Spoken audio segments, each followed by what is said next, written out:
Welcome back to my garden. If you're one of my regular viewers, you may well have heard me reference, or perhaps even seen yourself, that very famous Steve Jobs Stanford commencement address. The one where he talks about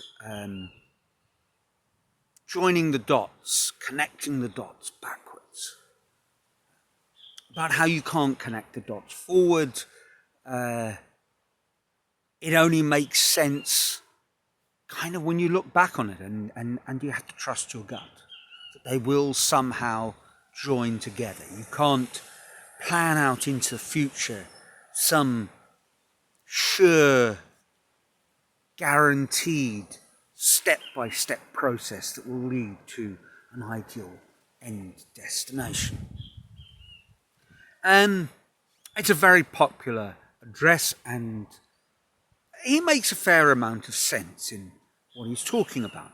Although, like all these wonderful commencement addresses, they are oversimplified ways of looking at the world.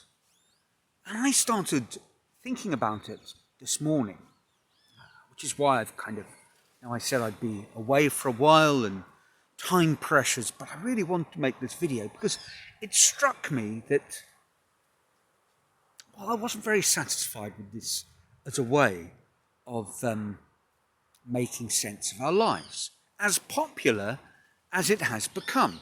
And I say as popular because it certainly is in our era of punditry, a core principle of how people make sense of what has happened. And I say punditry, really it could be sport, it could be politics, it could be personal life event, it could be anything. But when people try and get some sort of big picture view of what's happened, they do it in this join the dots narrative, because it makes for a good story. Stories are, for the most part, told in a very linear sort of way. We can follow them more easily. When we watch those movies which are sliced up versions of time, where things overlap and happen in an asynchronous sort of way, it's extremely disorienting. So joining the dots backwards is connecting the dots, I think is his way of putting it, but I always thought about join the dots like those games that you might have played, those books on long car journeys where you followed the numbers with little straight lines of your pencil, and eventually you got a nice picture of Woody the Woodpecker. You're probably familiar with join the dots. Anyway, it's not a good way of making sense of your life. Because it isn't that simple. I asked myself, and I'm not sure why, it seemed to be very early this morning, so perhaps it was something that came to me in a dream, I'm not sure. But I asked myself what would be a better way of trying to understand our life picture. And the best I could come up with was a jigsaw puzzle.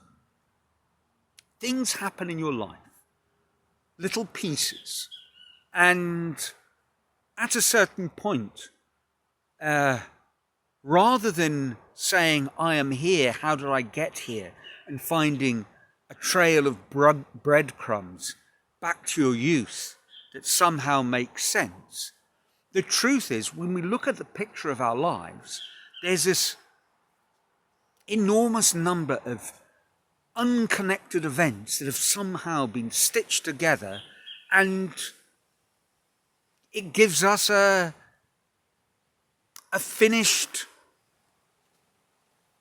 tapestry, a finished picture of where we are. Only the picture doesn't always make a great deal of sense. The pieces, if we try and fit them together, well, very often they don't. I think that is a much truer version of trying to take a sort of retrospective view and a reckoning of where we are. What to do about it? Well, I suppose we could take the pieces as we find them and modify them.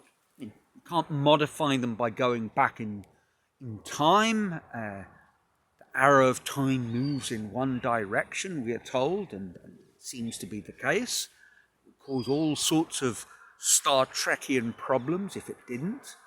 So we can't go back in time, but we can take the pieces as we find them and modify them.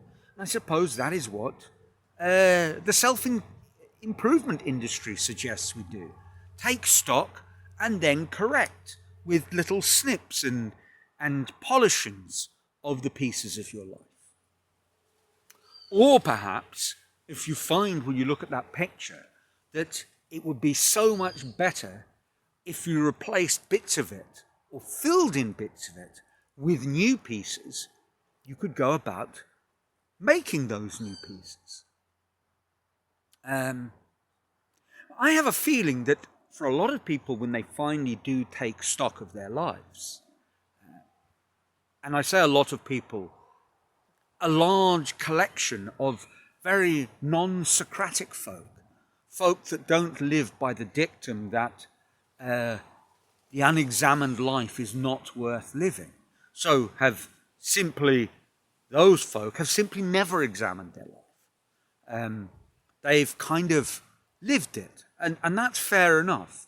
But we reach a point, perhaps sometime in our kind of midlife phase, or perhaps when we retire, where we do take stock and we look at the picture, and it really isn't one that fills us with terribly much joy. What then?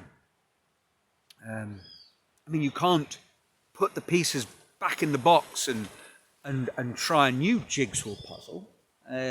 It's too late for that.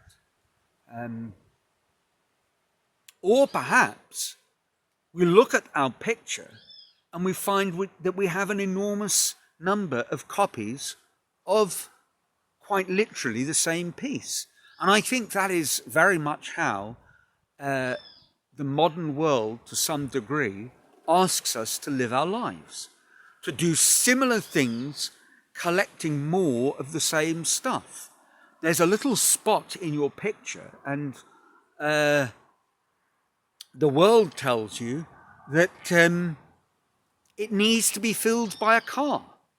So you fill it with a car, and then the world tells you that the picture would be better if you filled it with a nicer looking car. So you work a little bit more and you replace one car with another.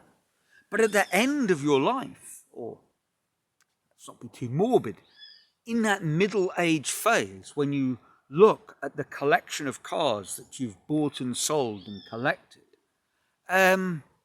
there's only really one car slot on your jigsaw puzzle, and you've got just too many pieces for it. Maybe you can choose one rather than the others, but there's still just that one spot, and you're rather oversubscribed in the car department. I guess another idea with all of this is to start thinking that, well, part of the problem with our jigsaw puzzle is that it is flat. And we can start warping a little bit. We can start bending the pieces to fit together. It becomes kind of lumpy and bumpy and distorted. But perhaps using our pieces in that sense, we might find that we can create a very interesting final image. Certainly not something that is neat and tidy. Something that is a little more Escher-esque. But perhaps fascinating for all these distortions. Well, that's what I've been thinking about today. One of the things. I've also been pottering around, getting ready for the exhibitions and filling in those gaps, finding out how the different pieces will fit together. But in all this kind of reflection, it did strike me that trying to make it work neatly into a to B narrative, even if on a slightly wobbly path, is not the way forward. And that perhaps thinking of our lives as a fascinating game where we collect pieces and then slot them together, this might be more useful, more amusing, more fun than trying to turn it into a narrative which has a happy ending. That seems a little too Hollywood for my liking, and perhaps is why it's popular in commencement address scenarios. Because we do want to give people the idea that life will be, even if we can't see the end, even if we don't know how it will play out, that life will be this happy ever after story. And it isn't. Now, make of that what you will. Pop in a comment. Embellish my metaphor. Mangle it. Change it. Suggest alternatives. Double down on Steve Jobs's connect the dots backwards argument and tell me what I've missed. Leave a comment. That would be nice.